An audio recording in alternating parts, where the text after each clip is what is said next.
How's it going? Dave from Comic Book Investments. So this will be my review of the movie Prey. It's the new Predator movie. If you haven't seen it, tons of spoilers ahead. I suggest you go out and watch it. It's really good. It's probably the second best one in the franchise. We've had a ton. I don't know, like 8, 10, 1,000, who knows. And I've seen every single one. I love the Predator franchise. And this one is definitely the second best one. Obviously not as good as the first one. Come on. But it is the second best one. It's really good. Tons of cool action. You really end up liking the characters in it, which is important because I think a lot of people like this movie, so they could make a second one.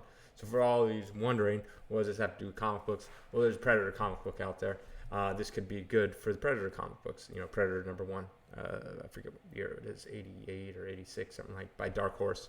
So this could be good for the comic book, rising in price over time, because this could start a new franchise of these movies. I highly recommend this movie. One of the good things that I like about this movie is this, to me, is how you do a female protagonist. A lot of times, especially when I even saw this movie, I kind of like, oh no, or how are they going to do this one? It's probably going to be not good. Especially all the other Predators were bad. So I'm not saying like just because she's a female lead character doesn't mean that the other ones are pretty bad too.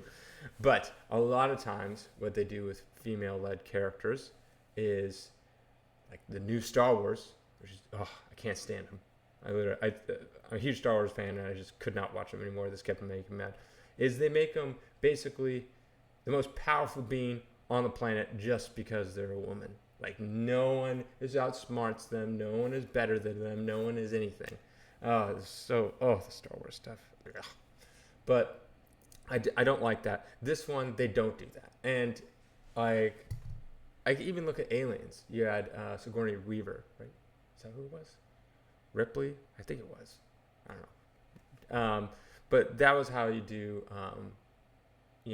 a female protagonist as well. Like in this one, it's like she earns everything she gets. She starts off, she really wants to be part of the boys club and hunt. She doesn't like being with the women and just making medicine and getting water and tending to the little, their camp kind of thing. She wants to hunt, so she practices and practices. And all the boys are like, no, you can't. And then talks to her brother. It's like, I really want to do this. When can I take my test? And he's like, and there's like some lion that they have to hunt, and she ends up failing completely, and her brother has to save her. Then she tries to go off and hunt this bear, and gets destroyed. And only because the predator showed up that saved her life. So she's constantly getting her butt kicked and constantly learning and constantly doing a little bit better in training. So by the time at the end, when she does defeat the predator, you feel like she earned it and she tried. Also, she didn't face a full-blown, fully healthy predator. By the end of this, when she kills the predator has already gone through like 100 people and was injured. And this is all in the day. And one of the things that gives her the advantage, it's the same thing as Arnold Schwarzenegger, how he gets in the mud and he's like, accidentally falls in the mud. It's like, oh my gosh, I'm gonna die. The predator's like can't see because he uses infrared, and so to speak. She finds this special medicine, and it's a little weird that it lowers your blood temperature so much. I don't think there's anything that exists like this. It looks like a sunflower or a dandelion or something like that. I don't think something like that actually exists, but whatever. Predators don't exist, or do they? Guess we'll never know. But in any case, she finds a special herb. She gives it to a couple people throughout the movie, and then over time discovers that, oh, hey, if I take this special herb, for some reason the predator can't see me. She probably doesn't know about heat vision or whatever the hell he has.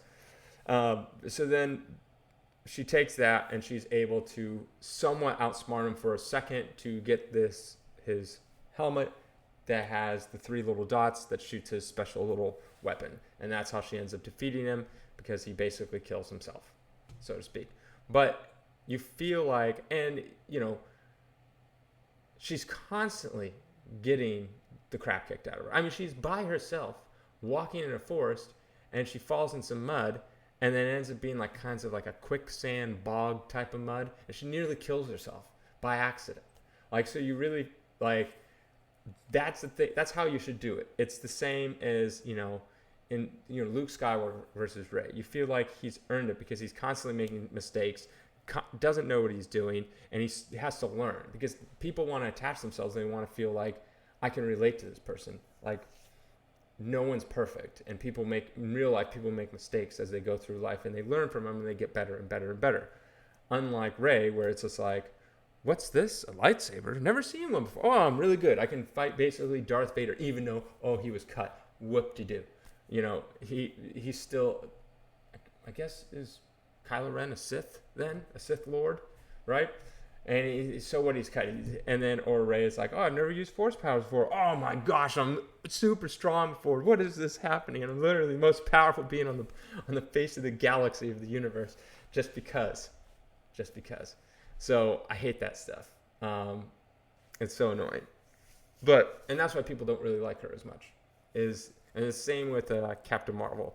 It's just like instantly everyone's just so overpowered, and it's like, and I don't know, is it because you're a woman, or just because it doesn't matter if it's a man or a woman. This is a bad idea all around. If you want to adhere, if you want the people watching, your viewers to, fall in love with these characters, they need to be relatable in some capacity. Obviously, Superman is super strong and fly. You can't relate to that, but you can make him have human emotions and human consequences and human, feats that he has to go through to make him a little more believable, so you can attach yourself to that character and fall in love with that character.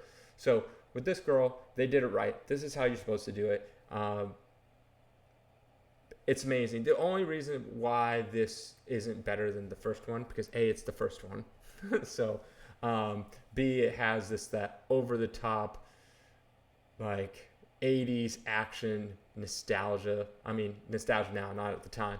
And it's just, one-liners. It's kind of a different movie than this one. This one is a lot more serious, but you can't really compete with the first one. This one's just, the first one's the first one. It's just different why it's so great. But this one's really good. It's definitely the best one out of all the other ones. So I recommend watching it. It's really good. And this is how you do a female protagonist, in my opinion.